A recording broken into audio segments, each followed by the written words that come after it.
Bonjour à tous, bienvenue dans cette émission. Vous l'avez dit, Mélodie, nous recevons aujourd'hui Jean-Victor Castor. Bonjour. Bonjour à tous. Un candidat donc dans la première circonscription, candidat aux législatives. Vous revendiquez 44 ans de connaissance du territoire, une figure du militantisme en Guyane, mais aussi et surtout politique. C'est votre deuxième candidature à la députation.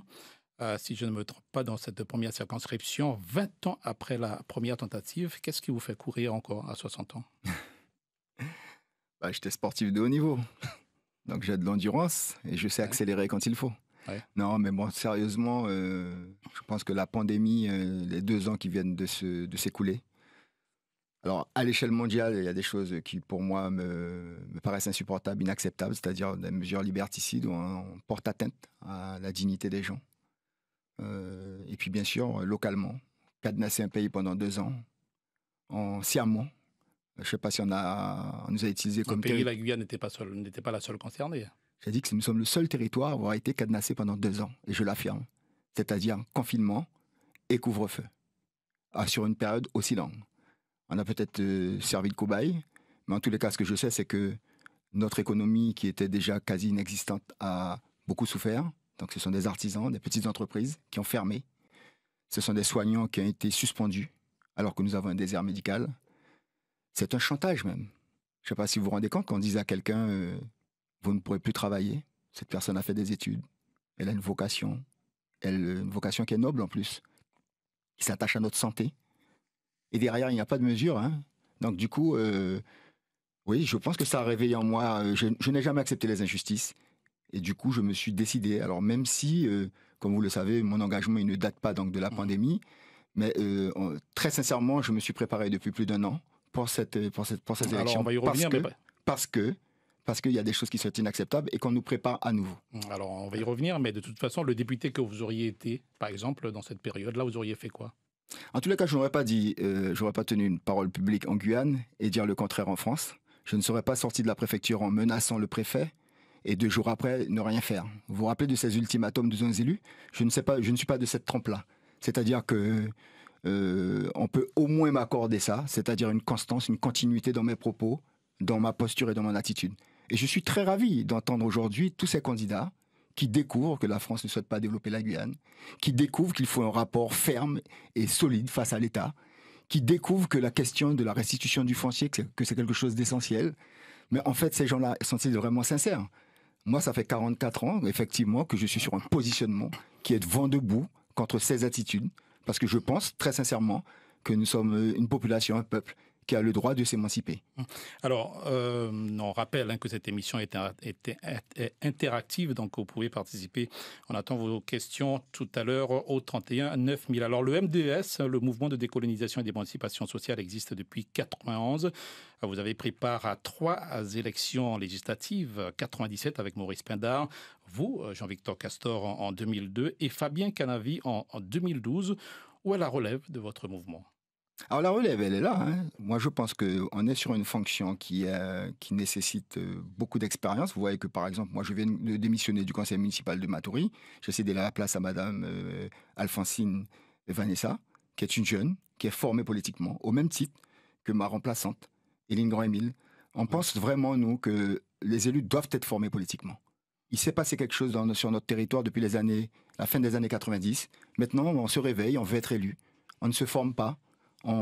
C'est pas le problème de l'expérience, c'est le problème de la préparation. L'arène politique est quelque chose de très sérieux. Et plus on est éloigné, puisqu'il s'agira d'aller siéger à l'Assemblée, il s'agira d'intervenir au niveau des instances internationales, il s'agira de saisir des juridictions. En tous les cas, moi, c'est ce que j'ai l'intention de faire.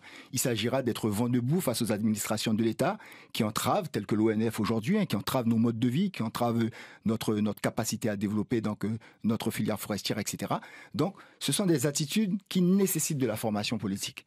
On ne peut pas, ce n'est pas un jeu, ce n'est pas un spectacle non plus. Et très sincèrement, moi, je suis heureux qu'on ait une organisation. Il y a trop de candidats aujourd'hui, par exemple, qui veulent aller à la. Pour moi, ce n'est pas le norme. C'est le fait que les partis politiques ont démissionné en Guyane. Nous sommes quasiment les seuls, il faut l'avouer.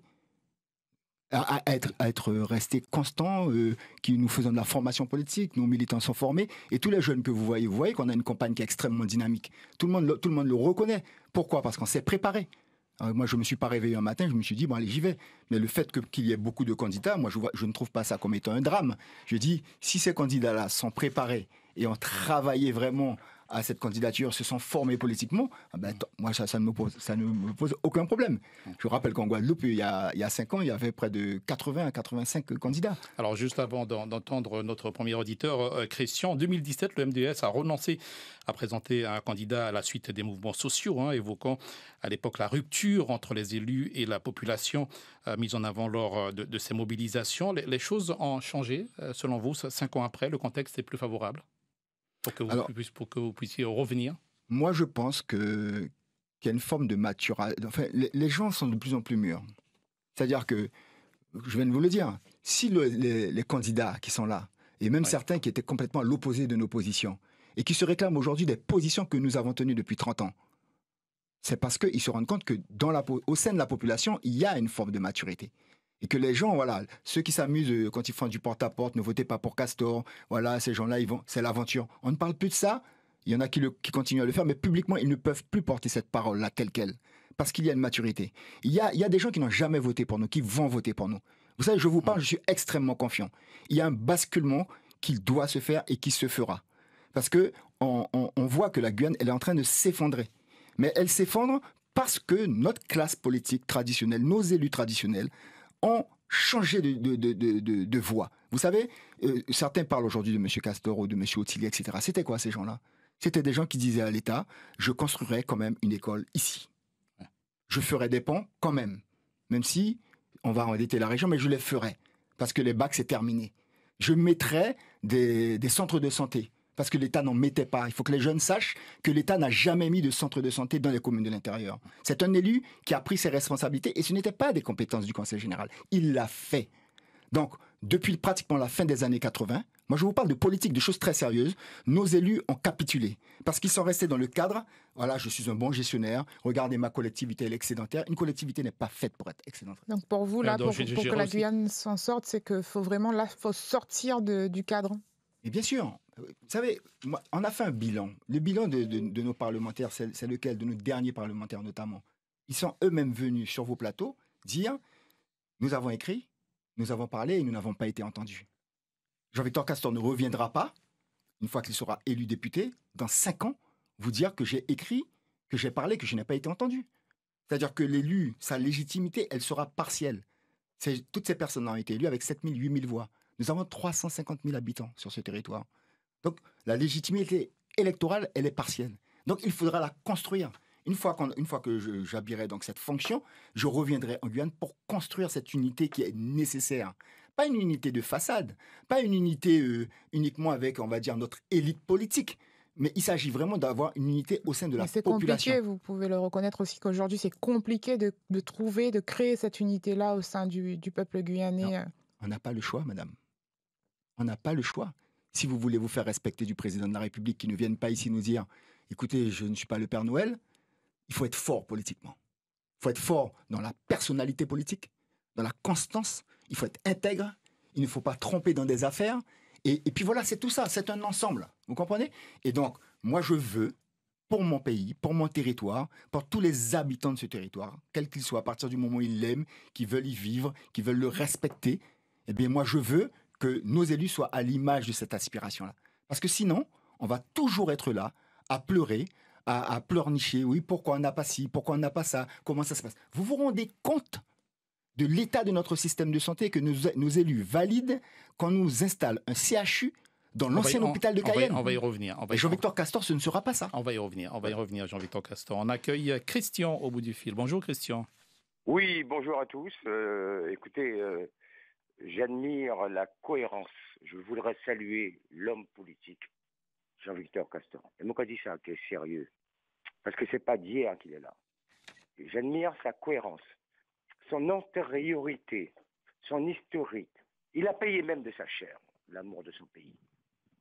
Alors, Monsieur Castor, je vous salue. Et j'ai une question à vous poser. D'abord, une remarque en disant que je n'ai pas peur pour votre investissement et votre cohérence et votre intégrité.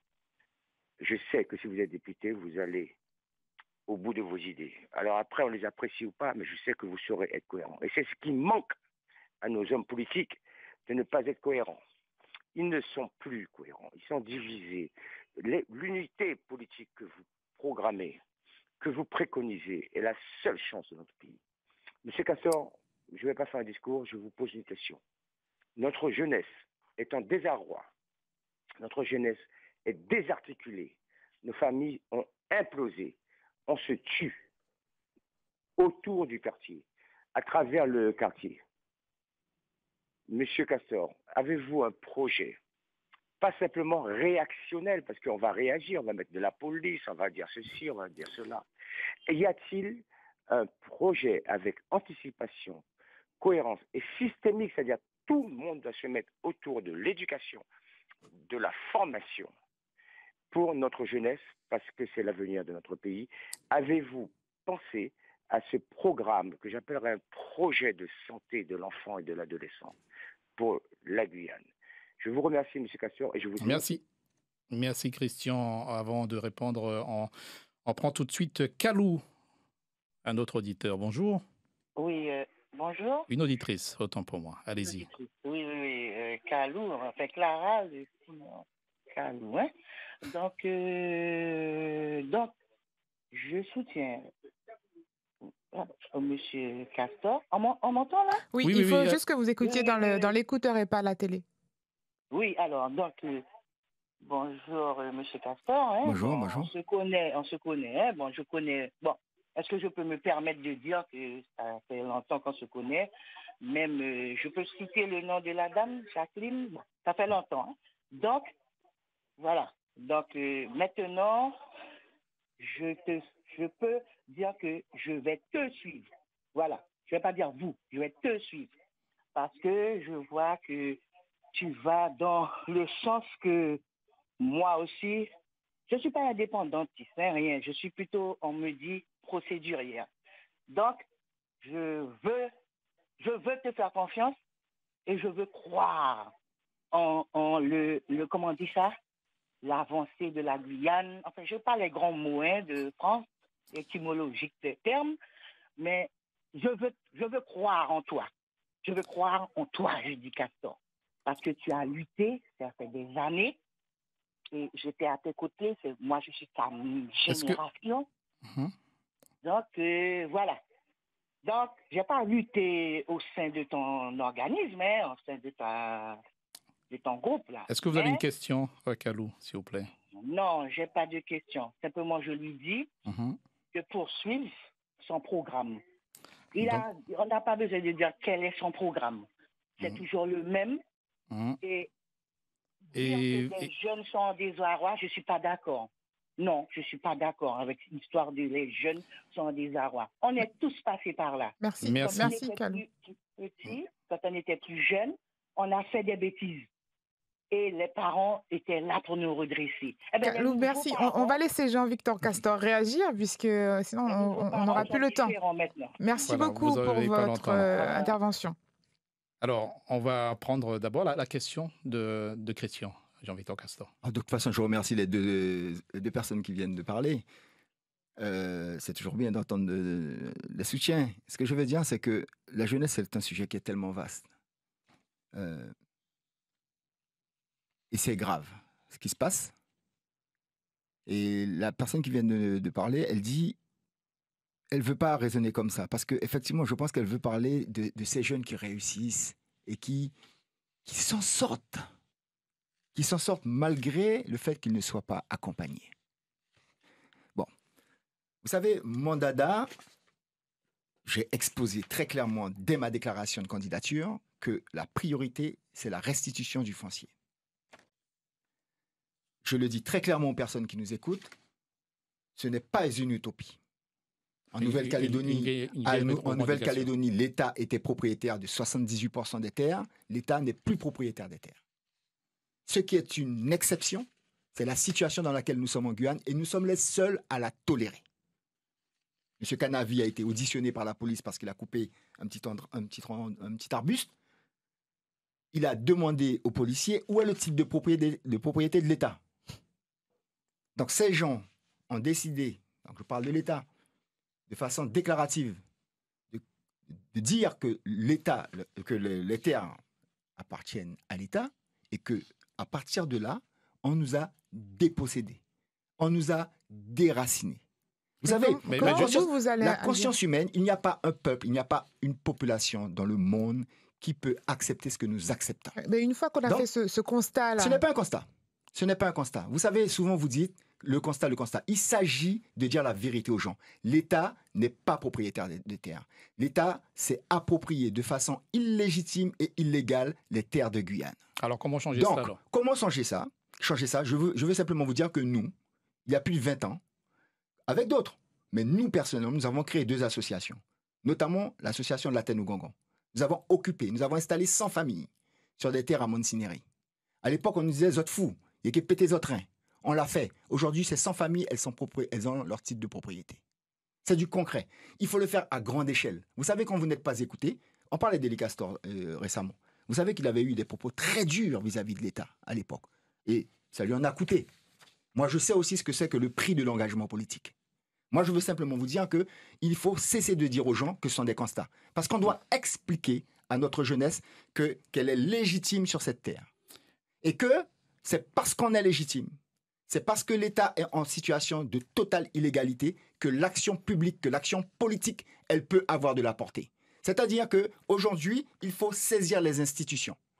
Il faut saisir les juridictions, les institutions internationales pour mettre la France en situation d'accusation. Donc ça peut ce que je ferais. Ça peut se faire même si vous n'êtes pas député. Non, parce que vous n'avez pas cette légitimité, vous n'avez pas le droit à agir. C'est ça le problème. C'est que Jean-Victor Castor, je vais être débouté parce que je n'ai pas le droit à agir. Donc, quand vous êtes député, vous avez la légitimité du suffrage universel et on ne peut pas vous l'opposer. Et donc, ça, c'est important et ça n'a pas été fait. Quand on parle du bilan de nos prédécesseurs, moi, je ne rejette pas la faute aux uns et aux autres. Je dis tout simplement qu'à un moment donné, il faut élargir le champ. Vous savez, l'État, nos gouvernants, ceux qui ne veulent pas développer le territoire, ces administrations qui sont là et qui en permanence nous mettent des entraves, des interdits en permanence, ils savent très bien que le jour où ils auront à nouveau des élus de cette trempe-là, qui ont cette crédibilité-là, qui ont cette volonté farouche-là, qui vont mettre toute leur énergie à rassembler la population guyanaise, ça ne sert à rien d'avoir 10 000 sujets. On me posait la question très clairement, les jeunes. Nous, on a fait un colloque sur retour au pays, accès à la terre. Tous nos jeunes qui sont partout là, qui ont du savoir-faire, qui ont de la matière grise, il faut leur permettre de rentrer et de leur dire, votre terre, elle vous attend. Mais elle vous attend physiquement aussi. Les jeunes qui sortent du lycée de Matiti, il faut cesser cette mascarade où on fait une promotion de 20, 25 gamins. Quand ils sortent du lycée, il faut qu'ils passent 3, 4, 5 ans pour avoir l'open terre. À l'arrivée, il y en a 3 ou 4 seulement qui continuent. Et on parle d'autosuffisance alimentaire. Moi, je vous parle de choses concrètes. Parce que la question foncière, il faut la traiter avec tout le rapport de force qui nous est imposé. Et moi, je défie quiconque. Je ne veux pas qu'on dise que oui, on cherche le rapport de force. Le rapport de force, il nous est imposé. Vous devez le comprendre, y compris vous en tant que journaliste. Moi, je ne veux pas qu'on laisse croire aux gens que non, attention, il faut parler de les choses concrètes. C'est le quotidien des gens. Vous savez, la campagne, elle sert aussi à asseoir ses convictions. D'accord ? Nous, on a l'habitude d'aller sur le terrain. Quand vous rencontrez des agriculteurs de toutes sortes, de toutes communautés, et qui vous disent « on en a marre de l'ONF ». On en a marre de l'ONF. Moi, j'irai, moi, en tant que député, dans cet office-là, dans cet établissement, et j'irai demander des comptes. C'est quoi votre feuille de route ? Quelles sont les mesures que vous avez sur 4-5 ans ? Vous comprenez ? Voilà, c'est ça mon boulot aussi. Quand on parle de la mission du parlementaire, qu'il a aussi la possibilité donc, d'exercer un contrôle sur l'action publique de l'État, ce n'est pas simplement faisant venir des commissions parlementaires. Il faut qu'on arrête avec cette comédie. Les commissions parlementaires qui sont venues en Guyane, il y en a eu pagaille dans le domaine de la santé, sur la question foncière, sur la question des suicides, sur toutes les questions qui pèsent sur notre société. Toutes aboutissent aux mêmes conclusions. Les lois, les règlements ne sont pas adaptés à la Guyane. Mais ces gens-là, quand ils repartent à l'Assemblée, ils ne pensent plus Guyane. Nous sommes les seuls à pouvoir penser Guyane. Nous sommes les meilleurs experts de la Guyane. Et donc, c'est à nous de nous retrousser les manches. Et ce sera ma mission. On va entendre... On va aller au standard avec Michel qui nous attend depuis un moment. Bonjour, Michel. Oui, bonjour. Allez-y, on vous écoute. Bonjour. Alors, mon français, mon LSM ou le tribunal. Oui, parce que je suis de la génération de M. Castor. C'est vrai. M. Castor et M. Otili, on avait des élus qui avaient la poigne de se mettre debout devant l'État. Et Jean-Victor Castor, ce monsieur-là, il a été vent debout quand il travaillait à l'EDF. Il a perdu son emploi. Il a perdu son intégrité d'après nous. Pourquoi? Pour la Guyane. Tout ce qui se passe à l'heure il est à l'EDF, c'est ce Michel. que lui, ce monsieur-là, avait prédit. Michel, Le temps file, Michel. question? Est-ce que vous avez une question, Michel? Rapidement. Attendez. Là, ce que je veux poser. À l'heure il est, M. Macron, il est président, justement, il dit, je ne suis pas le Père Noël, et celui qui paie, c'est lui qui augmente. Qui décide, qui paye, oui. Donc, je veux demander à M. Jean-Victor Castor, quel sera son comportement devant un président qui fait un génocide de la Guyane en laissant rentrer les étrangers, au moins sera vent debout devant monsieur Macron. Merci, Michel. Et bien sûr, vos propos n'engagent que vous. On écoute Léon. Bonjour Léon. Et Léon, s'il vous plaît, faites attention. Si vous avez la télé ou la radio, est-ce que vous pourriez éteindre? Ça fait un écho. Ah, éteindre la radio. Oui. Elle est éteinte. Ok, Oui. super. Allez-y, rapidement, Léon. Je voulais saluer Jean-Victor Castor et c'est au niveau des pléthores de candidatures, c'est le seul qui a la constance depuis plusieurs années. Mais ma question est simple, voudrait-il réaliser pour nous un des rêves d'un grand gouverneur qui est celui de Léon Gautran-Gamas, qui est de nous rendre libres. Voilà. Merci Léon de votre question. Jean-Victor Castor vous répond. Alors, mes rapports avec le président Macron, une fois que je serai député, la question elle est claire, hein. Elle a le mérite d'être claire. On a tendance à dire chez nous, respect pour respect. Donc, il est président de la République de la France. Ce n'est pas l'homme que je considère, c'est ce qu'il nous fait. Ce sont ses politiques publiques. Il est venu à Maripasoula, il a dit qu'il n'y aura pas de route, il n'y aura pas d'hôpital. Donc, ce sont des positionnements qui sont contre l'émancipation, qui sont contre notre capacité, qui ne veulent pas. En fait, ils ne souhaitent pas en fait qu'on fasse du désenclavement, qu'on mette des équipements publics partout sur notre territoire, parce que notre territoire, c'est la taille du Portugal. Il faut que les jeunes qui n'ont pas la possibilité de voyager, qui ne votent pas parce qu'ils ne savent même pas quelle est l'étendue de nos richesses. Alors, il y a quelqu'un qui m'a dit récemment, Jean-Victor, fais attention quand tu parles de richesse, la Guyane n'est pas riche, elle est pauvre. Mais bien sûr que la Guyane, elle est pauvre et qu'elle s'appauvrit même. Et lui me disait, il faut dire de potentiel. Moi, je dis de richesse. Pourquoi? Parce que c'est un terme qui parle mieux. Donc non, M. Macron, je vais le respecter. Mais par contre, si c'est pas qu'à respecter moi. Ça qui pas qu'à respecter moi, pas qu'à mériter respect. Mais c'est pas ça l'enjeu. Je suis pas dans des petites batailles. Je suis pas dans une confrontation. Je veux construire en Guyane un rapport de force politique sain, clair, qui est basé sur des fondements politiques, sur des choix que nous allons faire. Vous savez, les Corses, on a des relations avec eux. Aujourd'hui, ils sont au pouvoir dans leur pays. Et ils savent ce que c'est que le rapport de force. Mais ils savent aussi ce que c'est que le blablabla politique. Ouais, ils ont quand même voté à majorité pour non, mais le président. ils font des choix, c'est leur stratégie. Moi, je ne m'intéresse pas à leur stratégie. Je dis qu'ils constituent systématiquement des rapports de force et ils les constituent de différentes manières, contrairement à ce qu'on peut penser. Vous savez, eux, ils nous disent, le blablabla, on est passé par là. Chacun veut mettre sa virgule, chacun veut mettre son... Non. Mais le temps file par rapport à cette stratégie, vous siégez où, par exemple? Ce que je veux dire clairement, c'est qu'il faut faire des choix. On choisit des grands sujets où on ne se divisera pas. Ouais. D'accord? Et une fois qu'on l'a choisi, je pense que, par exemple, sur la question de la restitution du foncier, on peut tomber d'accord. On crée un organisme où tout le foncier est recentré sur cet organisme et il y a entre Guyanais, on détermine comment la ventilation elle va se faire en respectant les notions, les intérêts des uns et des autres. Mais il faut arrêter d'envisager même la question de l'autonomie qui peut être une coquille vide à l'arrivée si on n'a pas la restitution du foncier. Donc la question de la jeunesse, la question de la santé, toutes ces questions, la question de l'éducation, Tout est lié à une question fondamentale, la maîtrise de nos ressources et de notre foncier particulièrement. Où est-ce que je vais siéger, M. Damon? Il faut que ce soit très clair. Moi, je n'ai pas d'accointance avec M. Macron et sa majorité. Je n'ai pas d'accointance avec la droite. Je suis quelqu'un de profondément contre les injustices. Donc, je siégerai dans un groupe qui s'assimile à ce positionnement. Maintenant, est-ce que vous êtes, par exemple, pour la création d'un groupe parlementaire du Ultramarin? Il n'y a pas qu'à acheter chatte dans sac, étape par étape. Laissez-moi d'abord vivre pleinement donc, ce premier scrutin que j'appelle tout le monde, massivement, le monde sportif, mes amis, toutes les personnes qui sont en souffrance, d'observer la trajectoire que j'ai tracée depuis 44 ans.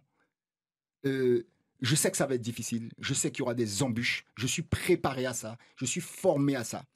Et donc, du coup, oui, je vous rassure, Jean-Victor Castor siégera dans des groupes qui sont pour la justice, d'accord, contre les discriminations et qui fondamentalement accepteront après négociation de m'accompagner pour défendre les intérêts de notre territoire, de notre pays. Et on accueille Georges pour finir très rapidement. Bonjour Georges. Bonjour. Bon, j'appelle pour illustrer la position de M. Castor sur la on n'a plus le temps. Juste une question, Georges, s'il vous plaît.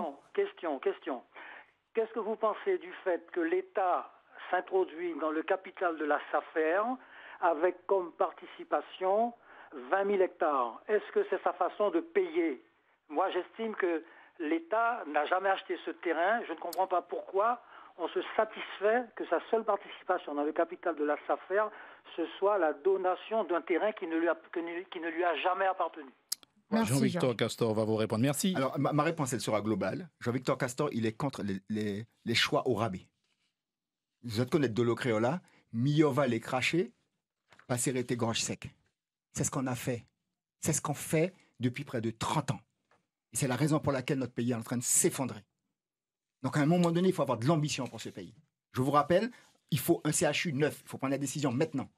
Vous avez un auditeur... C'est-à-dire qu'on construit un nouvel hôpital. Et bien sûr. Il sortira de terre dans 7-8 ans, M. Damon. Vous comprenez? C'est maintenant qu'il faut prendre la décision. Je suis dans le domaine du bâtiment, je sais de quoi je parle. Deuxièmement, vous avez un auditeur qui vous a parlé de ce qui s'est passé à EDF. En 2007, on organise une grève. On obtient la réalisation, la construction d'une usine thermique.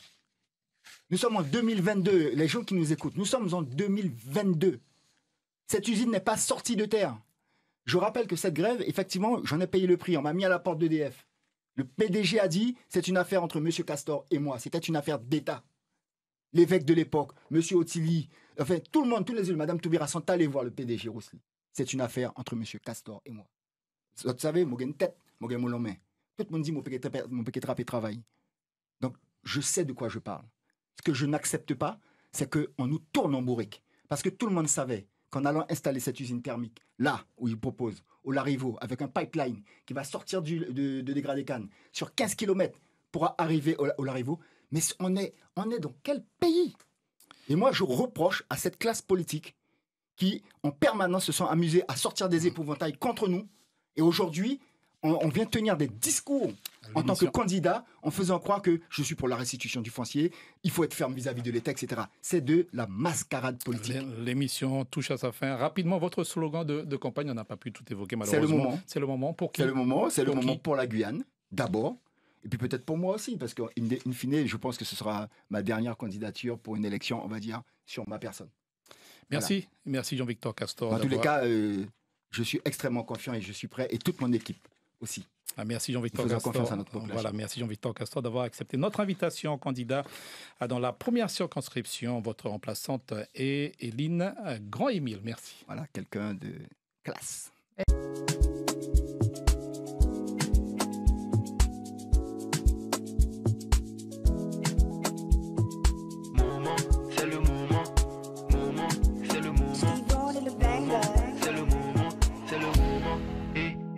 C'est le moment, on n'a plus le temps d'attendre pour nos enfants. C'est le moment de prendre de bonnes décisions.